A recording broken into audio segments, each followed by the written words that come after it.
जफराबाद विधानसभा की ग्राम सभा दलपत पट्टी गोपालपुर में सांसद प्रिया सरोज के स्वागत समारोह का कार्यक्रम हुआ संपन्न। सिरकौनी ब्लॉक के अंतर्गत ग्राम सभा दलपत पट्टी गोपालपुर में स्थित मदरसा मोहम्मदिया सिद्दीकिया के प्रांगण में ग्रामवासियों ने मुख्य अतिथि मछली शहर सांसद प्रिया सरोज का स्वागत सम्मान किया।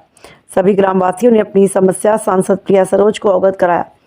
इसमें सांसद प्रिया सरोज ने सबकी समस्याओं को सुना और उन्हें हल करने का आश्वासन दिया। कार्यक्रम के विशिष्ट अतिथि डॉक्टर सरफराज, चेयरमैन जाफराबाद जमाल हाशमी, मदरसा मैनेजर अफरोज आलम, उप मैनेजर रियाजुद्दीन अब्दुल वजूद, ग्राम प्रधान संजय सिंह, मेन बहादुर यादव, रवि शंकर यदुवंशी और ग्रामवासी उपस्थित रहे। कार्यक्रम की अध्यक्षता डॉक्टर अब्दुल अव्वल व संचालन मास्टर मोहम्मद सलीम ने किया। विनोद विश्वकर्मा की रिपोर्ट, न्यूज़ 11 टीवी।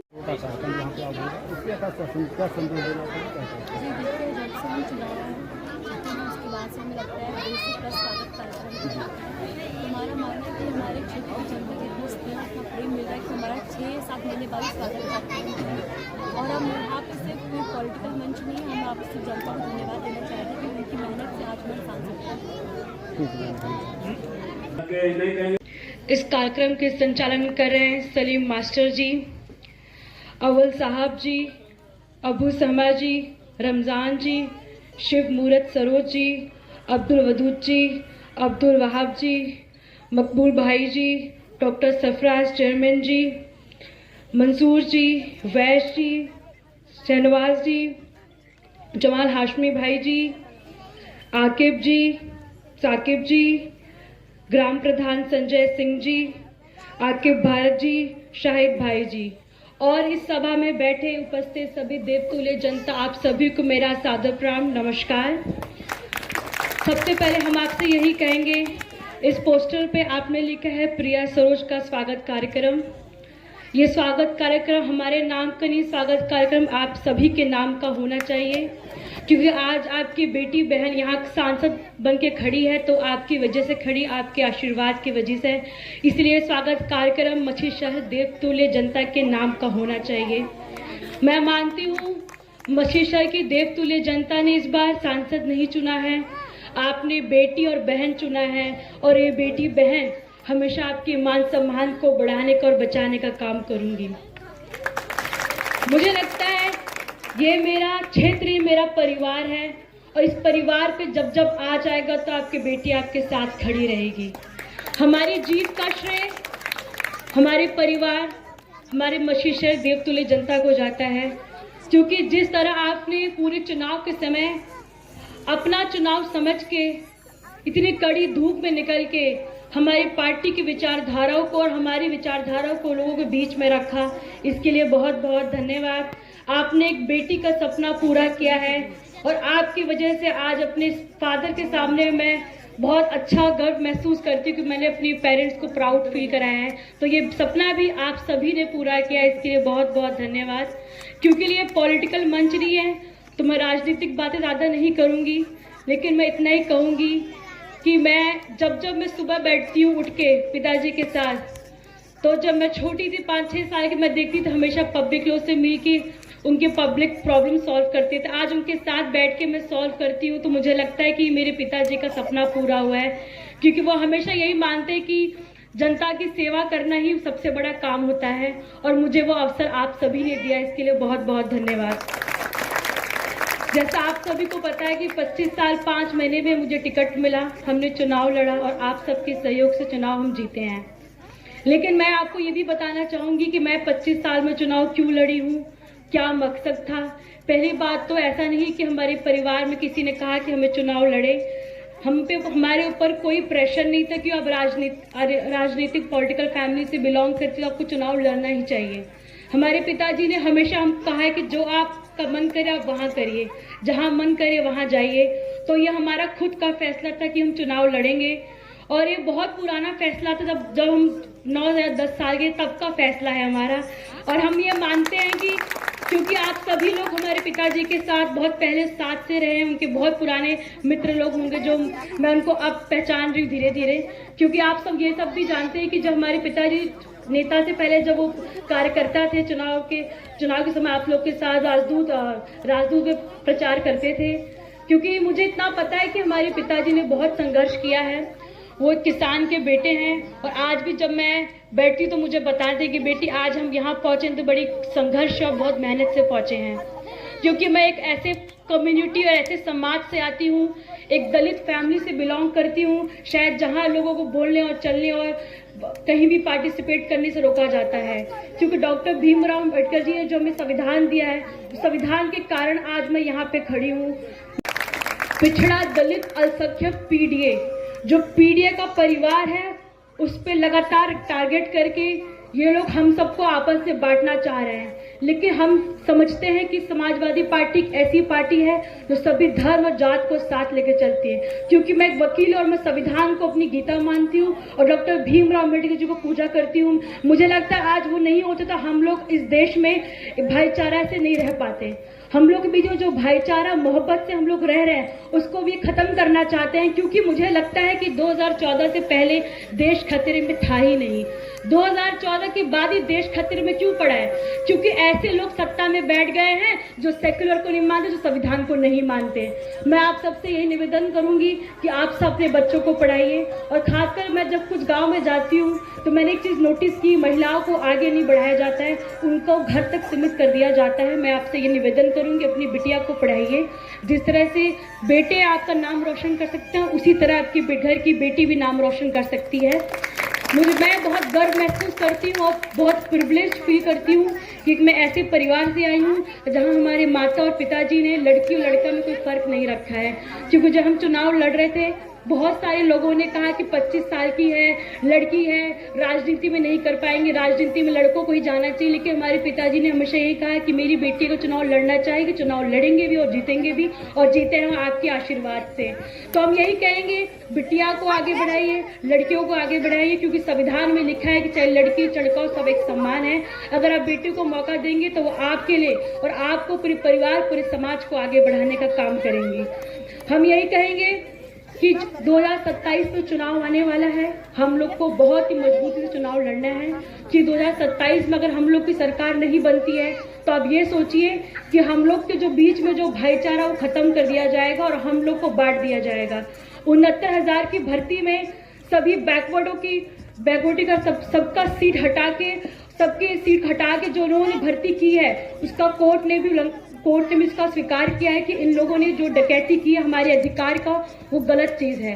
आप सोचिए हमारे देश में इस समय सुप्रीम कोर्ट, हाई कोर्ट में इनका इन्फ्लुएंस धीरे धीरे बढ़ता जा रहा है। हमारे देश में अभी संविधान है, लेकिन मुझे लगता है धीरे धीरे ईडी और सीबीआई का जो यूज करके ये लोग खासकर विपक्ष के ऊपर जो जांच की जा रही है वो कहीं ना कहीं संविधान और लोकतंत्र के लिए खतरा है। हम सबको हमें ये हमेशा याद रखना चाहिए कि अगर हम लोग राइट टू वोट का अधिकार का उपयोग कर रहे हैं, चाहे राइट टू एजुकेशन का, चाहे तो अगर हम कोर्ट जाने का अधिकार है, ये सब अधिकार संविधान में दिए हैं। लेकिन संविधान को भारतीय जनता पार्टी नहीं मानती है। और मुझे लगता है कि हम सबको सोचना और विचार, संघर्ष का रास्ता हमेशा चुनिए, क्योंकि संघर्ष का रास्ता चुनेंगे तो हमेशा आप आगे बढ़ेंगी। और हमारा मानना है कि उनके पास तो बहुत कुछ भी नहीं था। उनके पास मुझे लगता है हमारे दादाजी भी नहीं थे और हमारी दादी जी भी थी जब वो चुनाव लड़े और जब जीते। तो मेरा ये मानना है कि उनके पास तो कुछ भी नहीं था, हमारे पास तो बहुत कुछ उन्होंने दिया है। तो हम चुनाव क्यों नहीं लड़ते, हम जनता की सेवा क्यों नहीं कर सकते? तो 9 साल की जो प्रिया सरोज का सपना था वो आप सभी ने पूरा किया, इसके लिए बहुत बहुत धन्यवाद। 4 जून को हम हर अपनी स्वागत कार्यक्रम में 1-2 लाइन जरूर बोलते हैं, क्योंकि 4 जून को उस समय पूरा हमारा एक सपना था। 4 जून को स्ट्रांग रूम से जब निकले वहाँ से सर्टिफिकेट लेके कि हम जीत के आ गए हैं, तो हमारे पिताजी ने बोला कि आज आप आगे बैठ के गाड़ी में। हमने बोला नहीं, हम पीछे ही बैठेंगे। उन्होंने बोला नहीं, आप आगे बैठिए, आप सांसद बनिए आज। तो उन्होंने चश्मा निकाल के साइड में रख के, हमें याद, हम पीछे मुड़ के को देख रहे थे। उन्होंने कहा कि आज मैं गर्व महसूस कर रहा हूँ और भाग्यशाली महसूस कर रहा हूँ कि अपनी बेटी को अपने आंखों के सामने सांसद बने देखा है। और आज भी मुझे लगता है मैं 250 बार ये लाइन बोल चुकी हूँ और आज भी हम भावुक महसूस करती हूँ, क्योंकि मेरे लिए बहुत बड़ी बात है। और इसके लिए भी आप सभी को बहुत बहुत धन्यवाद। और हम ये कहेंगे कि इस चुनाव में नफरत की राजनीति का अंत हुआ है और मोहब्बत की राजनीति का शुरुआत हुआ है। आप सब याद रखिए तो जो सत्ता में बैठे लोग हैं ये हमेशा हिंदू मुस्लिम पे लड़ते रहते हैं, लेकिन आप इस समय जब तक संविधान है देश में, न हिंदू खतरे में, न मुसलमान खतरे में तो संविधान खतरे में है। आप लोग को ये ध्यान रखना पड़ेगा कि संबल जैसे बड़े बड़े मुद्दे आ रहे हैं संविधान में। आप सोचिए, संविधान के रहते हुए भी डॉक्टर भीमराव अम्बेडकर जी को जो अपमान किया अमित शाह जी ने, वो हम सब बर्दाश्त करने वाले नहीं हैं। क्योंकि आप ये समझिए, एक समय था जो खासकर महिलाओं को जो अधिकार, जो राइट्स अम्बेडकर जी ने दिए, चाहे बोलने का अधिकार हो, चाहे चलने का अधिकार हो। मैं मानती हूँ अम्बेडकर जी के जो संविधान लिखने से पहले हम सबको सर ऊपर करके चलने का भी अधिकार नहीं था, हमारी परछाइयों से लोग भागते थे। लेकिन आज जब उनका अपमान हो रहा है तो हम लोग का कर्तव्य बनता है कि उसका हम लोग विरोध करें और उनसे मांग करते हुए इस्तीफा दें या तो माफी मांगे। मैं ये मानती हूँ कि देश में संविधान है तो हम सबको किसी से डरने की जरूरत नहीं है, लेकिन ये भारतीय जनता पार्टी एक ऐसी पार्टी है जो हम सभी को नफरत की आग में झोंक रहे हैं, जो हम सभी को बार बार हिंदू मुस्लिम के मुद्दे पे अपनी रोटी सेकने का मौका देते हैं। आप ये सोचिए, जिस चुनाव में राम मंदिर उन्हें बनवाया और राम मंदिर पर चुनाव लड़ रहे थे, लेकिन आप बताइए कैसी सरकार चाहिए आपको। हम ये पूरे चुनाव में कहते थे कि मंदिर मस्जिद चाहे बने, लेकिन असली मुद्दा यह है कि गरीबी कौन कम कर रहा है, महंगाई कौन कम कर रहा है, मुद्दे की बात कौन कर रहा है। लेकिन वहां भी चुनाव हार गए क्योंकि जनता को समझ में आ गया था कि सिर्फ भगवान के नाम पे वोट लेने का काम कर रहे हैं। आप सबसे यही कहूंगी कि हम सब बाद में, सबसे पहले है हमारा देश, और देश के सुरक्षित है जब तक हमारा संविधान रहेगा सुरक्षित। आपने अपना तारुफ जो है रहमत भाई से कराया। रहमत भाई एक ऐसे शख्स हैं जो हमारे माननीय तूफानी सरोज जी के बहुत ही ख़ास एक मजबूत साथी हैं, जो मणियाओं में काफ़ी उनके लिए मुआविन और मददगार साबित होते हैं। उनके तुफैल में आपको भी सलाम और आपके तुफैल में उनको भी सलाम। बहरहाल इस प्रोग्राम का जो आयोजन किया गया है, मैनेजर अव्वल साहब, मैनेजर अफरोज़ साहब, और इस प्रोग्राम में बहुत सारे शामिल हैं जिन्होंने ख़ासकर प्रोग्राम को पाने के लिए मेहनत की है। उनका नाम जो है अबू शैमा है। यहाँ से लेके सांसद जी के घर पे गए और उनके शेड्यूल के हिसाब से अपने प्रोग्राम को मांगा। बहरहाल प्रोग्राम मिलना था, आप लोगों का जो है आप लोगों की मेहनत उनकी जीत में शामिल है। तो गोपालपुर का हर शख्स उनके लिए बाइसे एहतराम है, काबिल एहतराम है। तमाम लोग जो लोग इस प्रोग्राम को आयोजित करने में अपना उन्होंने वक्त दिया, सारे जितने भी मेज़बान हैं, अगर एक का नाम भी छूट जाएगा तो कहीं ना कहीं दिल शिकनी होगी।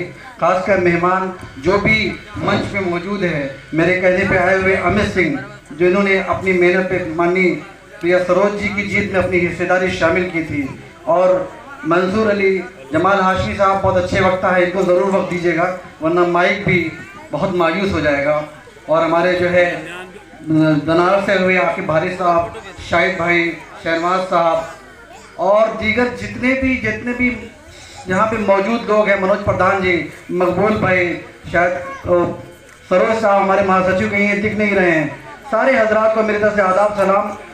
शिवरे सरोज जी नमस्कार। सारे जो लोग अपनी उसमें इस प्रोग्राम में शामिल करते बात को कहना चाहूँगा कि गोपालपुर की सरजमीन ऐसी है जिन्होंने हमेशा समाजवादी पार्टी के परचम को मजबूती से लहराया है। अपनी कोशिश में उन्होंने कभी भी कमी नहीं की है। आज इतना वक्त गुजर गया लेकिन अभी भी हमारी माननीय प्रिया सरोज जी का जो स्वागत है, उस स्वागत का जो समारोह का काफिला जो है रुकने का नाम नहीं ले रहा है।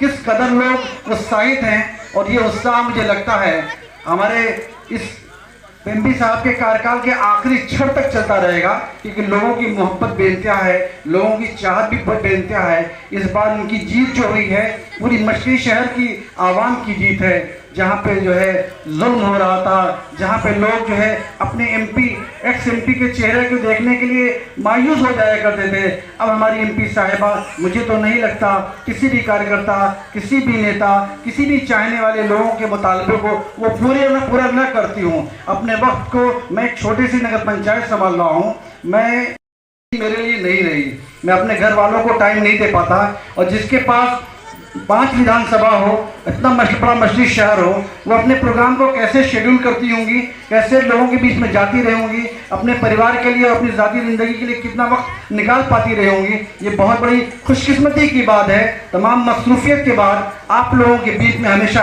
आपकी आवाज़ पर हमेशा वो लब्बैक कहती हैं और कहती रहेंगी, जहाँ तक मुझे अंदाज़ा ये है, क्योंकि उन्होंने ये देखा है जिस तरह से पीडीए के फार्मूले पर लोगों ने अपना जो है लोगों का सहयोग मिला है। तो पीडीए में जितने भी लोग हैं, अगड़े पिछड़े, माइनॉरिटी, दलित, जितने भी लोग हैं, सबकी आवाज़ वो है और सबकी आवाज़ के साथ आवाज़ मिलाना उनकी जिम्मेदारी भी है। गोपालपुर के लोग अपना समझकर कभी भी डायरेक्टली अपनी बात को माननीय सांसद महोदय से कह सकते हैं, ये आपका अधिकार है। यही तो एक ऐसी सांसद मिली है जिनको ढूंढना नहीं पड़ता, जिनको कुछ कहना नहीं पड़ता, वो खुद आपके बीच में आती हैं और अपनी बात, आपकी बात सुनने के लिए हमेशा राजी रहती हैं। ऐसे में जिस तरह से आपने उनके फतेह में अपनी हिस्सेदारी ली है, की है, ऐसे में इनकी माननीय सांसद महोदय की भी जिम्मेदारी बनती है, जहाँ तक अपनी जिम्मेदारी निभा भी रही है कि हमारी समाजवादी पार्टी के पीडीए के लोग अपने किसी भी मुतालबे के साथ महरूम न रहें। उनकी जो भी ज़रूरियात है, जितना उनके पास बजट है, जितना वो कर सकती हैं, जिस हद तक आपकी मदद कर सकती हैं, उस मदद करने में कहीं भी वो पीछे नहीं हटेंगी। बस मजबूरियां ज़रूर समझिएगा, छोटा सा बजट है, एक साल में 5 करोड़ मिलता है, उसमें जीएसटी कटने के बाद मेरे ख्याल से 4 करोड़ 10 लाख रुपए हाथ में आता है। उसमें 5 विधानसभाओं में काम देखना है और 5 साल है, सरकार है नहीं, तो काम छोटे हों तो छोटे काम को करना आसान है, बड़ी उम्मीदों को पूरा करना फिलहाल विपक्ष में होने के बावजूद उनकी वजह से हम लोग मजबूर हैं। हम अपनी बात ज़रूर आप तक पहुंचा सकते हैं, लेकिन उनकी भी एक लिमिट है, उनकी भी एक सीमा है, एक बजट की, जिसकी वजह से सारी चीज़ों को कर पाना भी अपनी जगह बात है। अब बिना सहायता के वो बन नहीं पाएगा। ये हम आपसे उम्मीद रखते हैं कि उसके हम लोगों का उसके लिए भी हम लोगों का कुछ जो है ध्यान रखेंगी। यही 2 समस्याएं हैं, बाकी चीज़ें जो और गांव के में रास्ता आने जाने का भी खराब है। सड़क मार्ग जो है नहर पर से गया हुआ है, टूट फूट गया है, जो कि आम रास्ता है, जिस पर बहुत ही दिक्कत है। आप खुद आके देखी होंगी क्या कंडीशन है, उस पर भी ध्यान देंगी। यही हमारी मेन समस्याएं हैं। बाकी समस्याएं तो आती, क्योंकि समय काफ़ी हो रहा है। मैं अपनी तरफ से, अपने गांव के लोगों की तरफ से और तमाम उपस्थित बुजुर्गों की तरफ से, जो हमारे गांव के बुजुर्ग हैं, उनकी तरफ से हम माननीय को आशीर्वाद देते हैं। और इसके अलावा जो है आपके शुभ के लिए हम लोग कामना करते हैं, आपका स्वागत करते हैं। इसी के साथ हम जिनका नाम नहीं ले सका हूँ स्वागत में, वो लोग नाराज न हो, क्योंकि कुछ नाम भूल भी जाते हैं। इसके साथ ही मैं अपनी वाणी को विराम देता हूँ। अस्सलाम वालेकुम। फूल फल, और मैं इन्हीं चंद बातों के साथ मैं अपनी बातों को समाप्त करता हूं। आप लोगों ने शानदार महफिल सजाने के लिए बहुत बहुत शुक्रिया, बहुत बहुत मेहरबानी।